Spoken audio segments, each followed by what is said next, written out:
Our next speaker is Dr. Annette Trimbee. And Dr. Trimbee also has quite a background in this whole issue of inquiries. And so she, for those of you who don't know, is the new president of the University of Winnipeg. And so we are so happy and honored that she has joined our institution. She's Métis and originally hails from as far away as Transcona. And after earning her PhD from the University of Manitoba, she made most of her career in the Alberta Public Service and had rose to the rank of deputy minister in numerous departments. And it's at that place where she saw how inquiries can sometimes be called for political reasons or can be co-opted to political ends. And so she's here to share with us a little bit about some of her advice based on her experience in that regard. So Dr. Trimbee.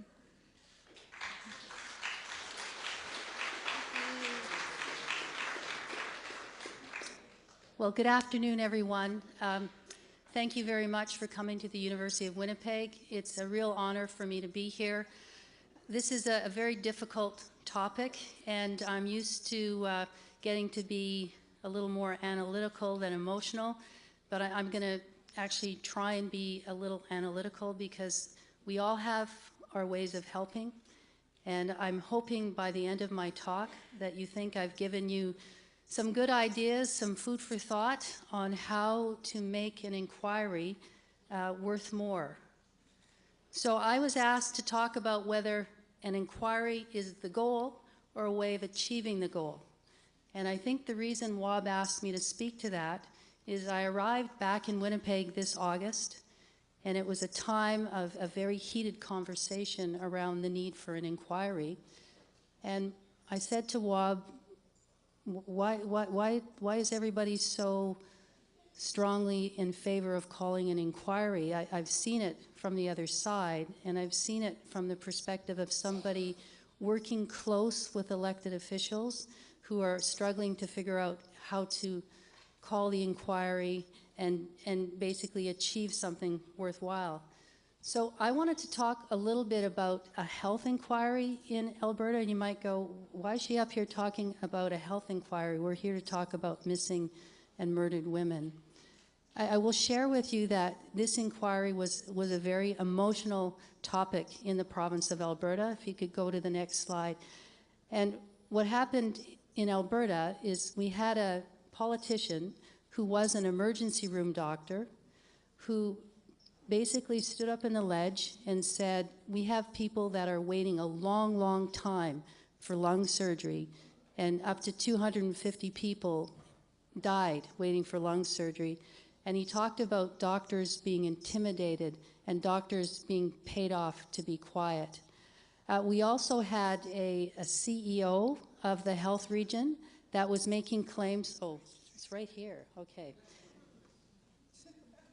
Okay, so, and then we had a CEO of the health region who was brought in from Australia to manage one health region. And you can imagine how if in the province of Manitoba tomorrow said we're just going to have one region and they brought in somebody from far away to run that health region, that there might be some transition issues. So when he got into town, he said, something is wrong with your health system. People are giving VIP treatment to politicians, to donors, to well-off people. So this caused quite a stir, and we had a mechanism in Alberta to call a review. So we had an arm's length technical body headed by a physician that was asked to dig deep into what was going on in the health system.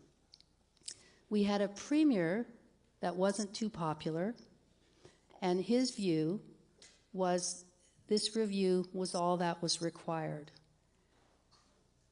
Not too long after the new CEO arrived in Alberta, he was asked to leave. And he was asked to leave in part because he made some rather flippant comments to the media about not being able to answer their questions because he was eating his cookie. And I say that I mean, this thing went viral, but it was really cultural. So we had a lot of people very upset about their health system. It had a premier saying, this review will basically answer the questions. The CEO got fired, the emergency room doctor switched parties, and soon was the head of another party. The review asked the wrong questions. Nobody was happy with the review. We were in the middle of a leadership race, just like this province is in the middle of a leadership race. We had the premier of the day saying, no inquiry is needed. We had another candidate for leadership saying, if I win, I will call an inquiry. She got in. She called the inquiry. The report was done about 18 months later, but nobody was happy. And nobody was happy because the whole thing was viewed as a cover-up. It was viewed as a waste of time and a waste of money, and there were lots of criticism about the scope. Got a little attention out east. It was seen as a political distraction game, and the original emergency room doctor was very vocal about the wrong question being asked. So if you were to ask me, was that $10 million well spent in this instance? I would tell you that in the short term, it was viewed as a waste of time. But I will also tell you that in the long term, it woke up people, and the real issue wasn't so much preferential access. The real issue was inferior access, and it started to get people aware of the need to have more culturally sensitive services available. One example, another one in Manitoba, there is an analogous case. This is about one individual, and you can see from the chronology that there are still people calling for an inquiry, and there are other people saying an inquiry is not necessary. And there are various reactions to this inquest as well, and bottom line is, once again, people are saying something was done, but it was not adequate. The wrong questions were asked. The scope was not appropriate. So going back to the whole topic of inquiries, what do the advocates for inquiries say? They say you need inquiries to really get at the root of the problem. You need to paint a complete picture. Some would argue that the opponents would argue the roots are already understood. Proponents of inquiries say spending the time to get to the root of the problem gives people an opportunity to heal, an opportunity to share, and without this deeper meaning, the solutions are short-sighted and you're spending money on Band-Aids. On the flip side, the opponents of inquiries would say these events create more of a divide, they're expensive, they take a long time, and they delay action on what people know are current problems.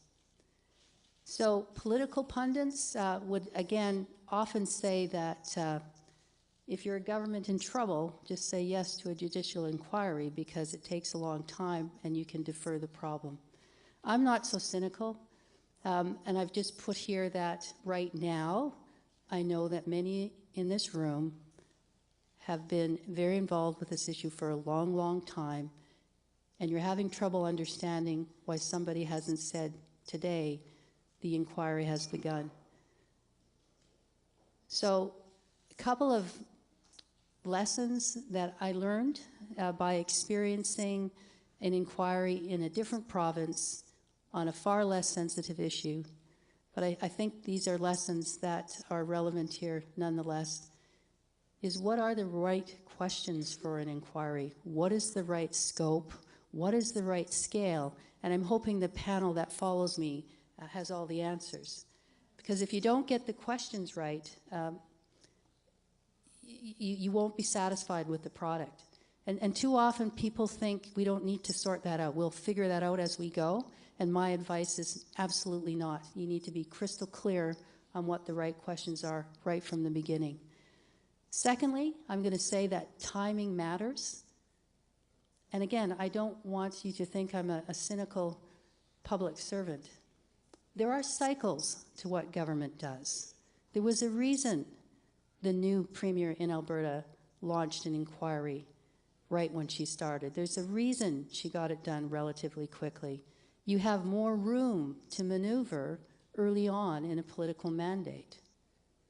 So reports that are concluded early days have more sticking power than reports that are concluded near the end of somebody's term.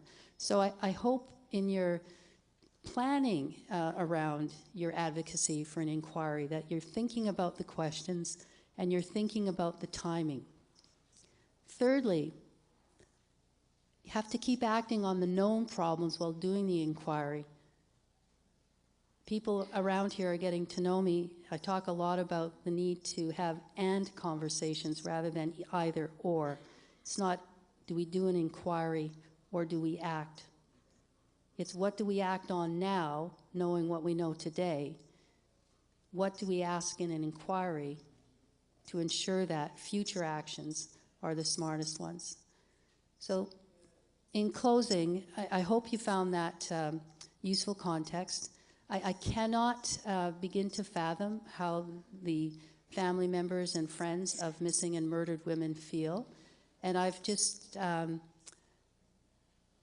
shut that part of me off for now, because otherwise I would be looking up at the clouds, like many of our past speakers, trying to figure out how to stay calm. So I hope this is good food for thought for you. And again, I hope you don't think I'm cynical. Politicians are lovely people. They want to do what's best for their constituents, but they do have to think about how to maneuver through sometimes complicated issues. And this health inquiry in Alberta became a make or break it. It formed the leadership. And I think the issue that we're talking about today is a make or break it issue for Canada. So again, thank you very much. And it's a real honor to be here with you today. Thank you. Appreciate it.